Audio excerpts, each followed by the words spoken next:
Coach Iwasa. I'm here with Dylan Bowman, year 2018 Ultra Trail Mount Fuji champion. Congratulations. Thanks, Koichi. Thank you so much. So what do you feel now? Yeah, I'm still kind of speechless. It was such an incredible race, and we were very fortunate to have really good conditions, and just the way it all played out and the fact that I was able to win in the end still hasn't really sunk in. But it was just an incredibly special experience that I'll really treasure. Let me start with the first half of the course.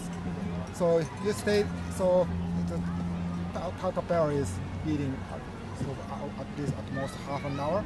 So you were in second place. How was the feel that you are just preparing for the later half, or is there any plan in your mind?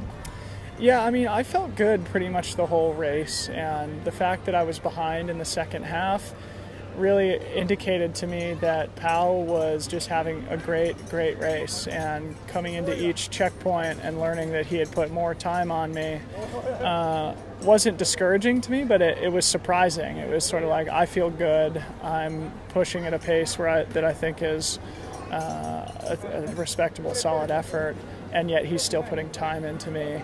And you know, for that reason, it was just sort of a basic mental switch of, you know, if he's going to have a great race, then, you know, so be it, but I'm going to run as well as I can. And then inevitably in the second half of the race, knowing that it got a lot harder, I started to pull that time back, and that only served to motivate me further to keep pushing.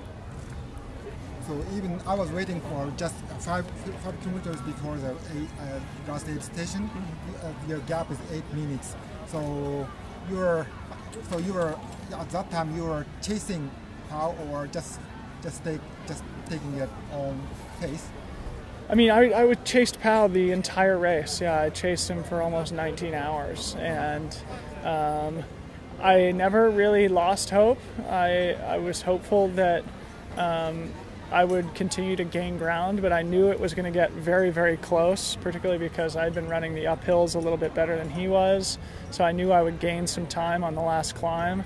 So that was my strategy. I just had to push the last climb absolutely as hard as I could, and that's what I did, and I caught him right at the top.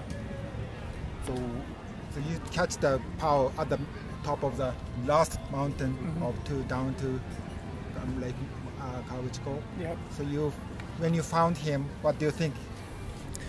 Well, he didn't expect me. He was surprised that I was there, and I think that element of surprise worked in my favor, because I had a lot of adrenaline and momentum on my side, and I think it probably served to.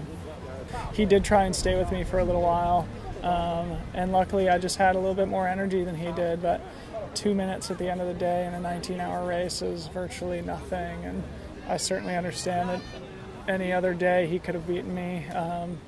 So yeah, my hat's off to Powell. He ran an incredible race, and I can't help but feel bad for passing him right at the end, but you know, that's racing, and I'm sure he'll get me back for it at some point in the future.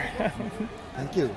The last but not least question is, what's the next one to challenge the ultra trail or whatever, running or whatever? Oh yeah, the next race I'm doing is TDS, part of the UTMB festival, so I'll be there in August, but for now I'll take a nice long break. So plenty of time to prepare for TDS. Yeah, so we will see your next, so some super performance out there in Mont Blanc area. Thank you so much. Thanks, Koichi. Okay, thank you for Nice chatting to with see me. you. Thank you.